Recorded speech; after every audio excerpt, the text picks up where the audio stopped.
Olá, nós somos o grupo Trio Pelitadura e hoje nós vamos apresentar para vocês o nosso projeto da disciplina de materiais metálicos com o tema Ligas de Alumínio Trabalháveis da série 7000. Fazendo uma breve introdução acerca do histórico do alumínio, nós temos que o alumínio começou a ser produzido há cerca de 130 anos atrás, ou seja, é um metal relativamente jovem. Porém, ele já era utilizado pelos persas cerca de 7.000 anos atrás, de forma indireta através do óxido de alumínio para a produção de seus artefatos. Ele é o terceiro elemento mais abundante na crosta terrestre e em 1886 foi desenvolvido o processo Hall-Hérold, que consiste na redução eletrolítica para se obter o alumínio a partir da alumina, óxido de alumínio. Uma curiosidade é que em 1945 foi produzido o primeiro lingote de alumínio no hemisfério sul. Como características gerais do alumínio puro, nós temos que a sua temperatura de fusão é de 660 graus, possuindo um limite de resistência à tração de 90 megapascal, um módulo de elasticidade de 69 gigapascal e um limite de escoamento de 12,7 megapascal, sendo um metal sólido em temperatura ambiente e suas ligas possuem baixa densidade e boa resistência à corrosão. Falando sobre as ligas de alumínio, nós temos dois grupos, as ligas trabalháveis e as ligas para fundição. Dentro das ligas trabalháveis, nós temos duas classificações, as endurecíveis por precipitação e as endurecíveis por encruamento. As endurecíveis por precipitação são as ligas da série 2000, 6000, 7000 e 8000, que consistem em um tratamento térmico na liga. Já as ligas trabalháveis por encruamento são as ligas da série 1000, 3000, 4000 e 5000, que consiste em uma deformação plástica aumentando a resistência do metal ao gerar discordância em suas estruturas. Como o foco do nosso projeto é a série 7000, eu vou falar um pouco mais dela. O objetivo é aumentar sua resistência. Então, a série 7000 contém em maior quantidade os elementos de zinco e magnésio, que vão proporcionar a essa liga propriedades como baixa densidade, alta ductilidade e alta resistência mecânica. Como exemplo da série 7000, nós temos a liga 7075, desenvolvida na Segunda Guerra Mundial e muito utilizada em aplicações onde são necessárias alta resistência mecânica e tenacidade. Além disso, ela foi a primeira liga da série 7000 a ser desenvolvida. Referente à nomenclatura, o que significa 7075, né? O primeiro 7 diz respeito ao zinco como elemento principal, o 0 por ser a liga principal, o 7 representa a série dentro da liga 7000 e esse T6 é referente ao tratamento térmico sofrido. No caso, é um tratamento térmico de solubilização e envelhecimento. A composição dessa liga é de 88% de alumínio, 6% de zinco, 2,5% de magnésio e 2% de cobre, podendo conter impurezas como ferro e silício. A estrutura cristalina da liga 7075 é muito interessante. A da matriz do alumínio é a CFC, cúbica de fase centrada, o que vai proporcionar uma maior facilidade de conformação devido à sua alta ductilidade. Porém, por conter elementos de liga, esses elementos de ligas também possuem as suas estruturas cristalinas, que são denominadas fases intermetálicas, mas esse é um assunto que vai ser tratado um pouco mais à frente. Sobre as propriedades gerais da liga 7075, nós temos alta resistência mecânica, baixo peso específico, boa forjabilidade e uma média resistência à corrosão. Fazendo um comparativo com as propriedades do alumínio puro, nós temos que o ponto de fusão do alumínio puro é de 660 graus, já a da liga fica entre 475 e 640. Outro ponto que chama atenção é o limite de escoamento, já que do alumínio puro é de 12,7 megapascal e da liga com tratamento térmico é de 505 megapascal. Bom, as ligas de alumínio tratáveis geralmente passam por um tratamento térmico para aumento da resistência mecânica. Aqui a gente vai focar no tratamento de endurecimento por precipitação, que tem designação T6 e é onde ocorre o fenômeno do envelhecimento. Além do que, também é o tratamento pelo qual a liga 7075 passa. Para entender esse processo, a gente vai partir de um gráfico temperatura por tempo para entender que o material é aquecido a uma temperatura próxima da difusão, em que ocorre a solubilização dos elementos de liga.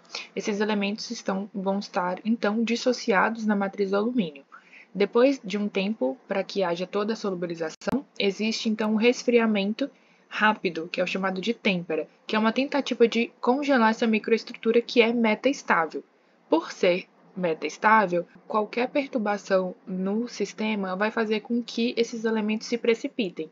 E esse é o processo do envelhecimento, é uma precipitação controlada a uma temperatura intermediária. Então, aquece de novo o material até uma temperatura intermediária, de forma que os grãos vão crescendo, se aglomerando, virando partículas e precipitados, e isso é o que promove o enrijecimento do material. E aí depois existe o resfriamento rápido novamente.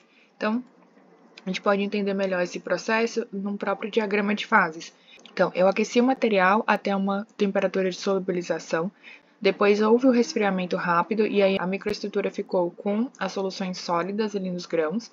Depois disso, eu aqueço até uma temperatura intermediária e aí vão surgindo partículas que vão se precipitando, formando um precipitado fino no envelhecimento máximo. Olhando um pouco mais para a microestrutura, a gente entende os tipos de precipitados que são formados e as fases intermediárias. Então, quando eu resfrio esse material rapidamente, existe a formação da solução sólida. Depois esse material ele vai crescendo, os grãos se aglomerando, e aí eu tenho a formação das zonas. Depois disso, ele vai, quanto mais tempo vai deixando, ele vai crescendo os grãos, e aí ele vai atingindo fases intermediárias que são coerentes com a matriz, mas são elas que vão promover o enrijecimento do material, que é aqui representado por θ duas linhas. Esse θ duas linhas, então, nesse gráfico de dureza por tempo, a gente percebe que tem o pico do envelhecimento. Mas se deixar passar, então se houver um super envelhecimento, essas partículas vão crescer ainda mais, vão ficar incoerentes com a matriz e isso vai promover um decaimento na resistência. A gente pode também entender esse processo por esse outro gráfico que mostra a microestrutura de cada uma dessas fases, nesse gráfico de dureza por tempo. Então, aqui no início eu tinha uma solução sólida supersaturada. À medida que o tempo vai passando, esse precipitado vai aumentando as partículas desse precipitado, eu vou para um subenvelhecimento, até que eu atinja o pico do envelhecimento, então onde eu tenho ótimas condições de precipitado, e depois, se eu deixar esse envelhecimento acontecer, eu chego numa fase estável, que é a fase θ, que é uma fase que tem o decaimento da dureza por ser uma natureza incoerente com a matriz. Bom, aqui a gente pode ver por o gráfico de resistência e também o de ductilidade, a relação do tempo com a temperatura. Então, se eu aqueço a temperaturas muito altas, mas eu aqueço de uma maneira muito rápida, nem sequer forma aquelas outras fases, as fases intermediárias. E como a gente viu, a fase intermediária instável é a responsável pelo pico da dureza. Por exemplo, aqui, ó, essa linha verde é uma condição ótima, então eu tenho uma formação de todas aquelas fases que a gente viu, eu tenho pico do envelhecimento num tempo suficiente para que o material apresente a máxima resistência. Entendendo esse processo, a gente vai para os diagramas de equilíbrio da liga 7075. Por ser uma liga quaternária, a gente parte de diagramas binários para tentar explicar que existe uma formação muito grande de intermetálicos nessa liga. Então, alumínio zinco, alumínio cobre e alumínio magnésio, percebo que tem intermetálicos aqui, principalmente nos de cobre e magnésio. Pegando um pouco mais o diagrama da liga ternária, eu tenho um diagrama ternário, uma parte do diagrama ternário em que eu vejo que, por exemplo, há a formação do intermetálico MgZnZ aqui.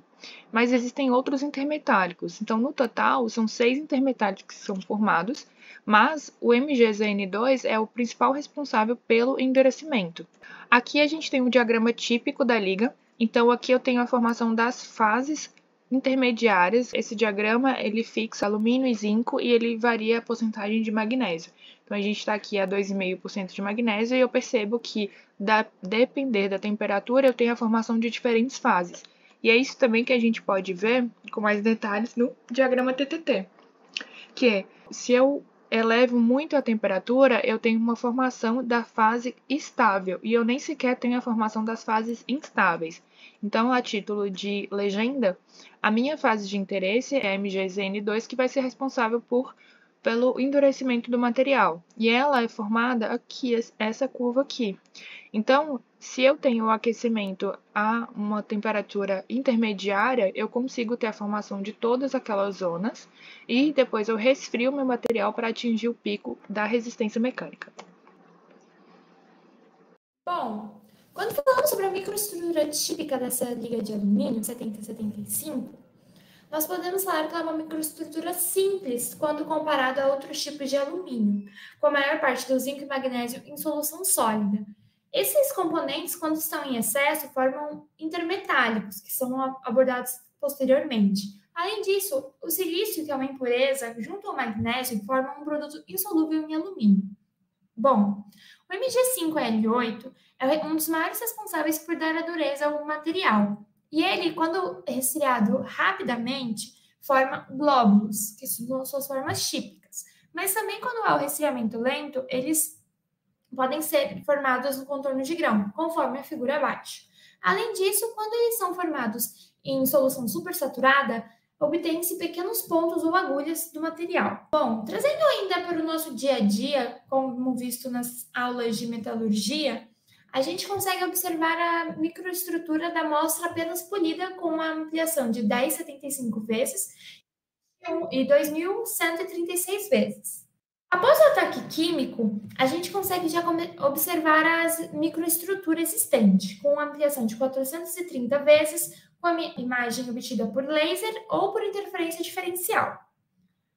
E, por fim, a microestrutura com maior ampliação, onde a gente consegue observar que os precipitados menores diminuíram sua concentração, os precipitados maiores eles não são solúveis na matriz devido ao seu tamanho e à temperatura, e tem a formação dos intermetálicos que são responsáveis pela dureza.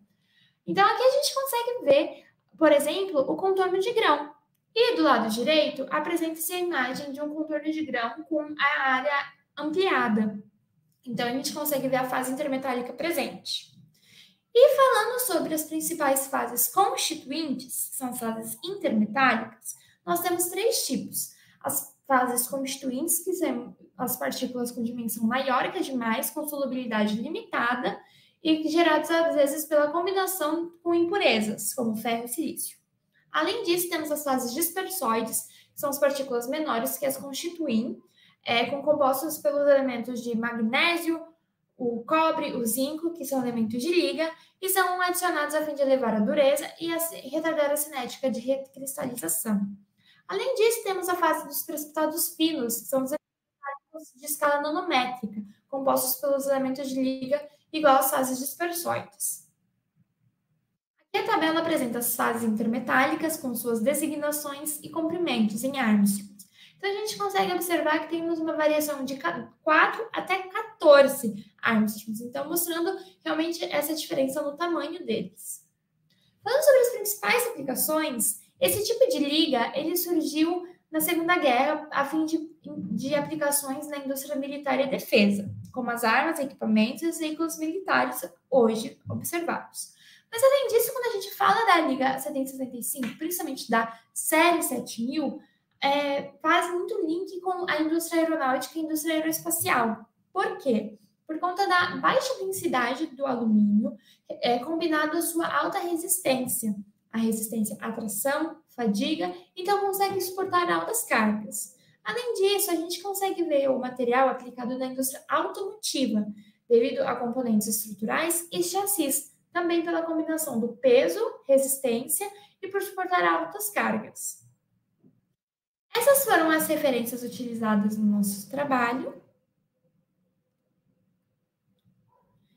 E muito obrigada pela atenção.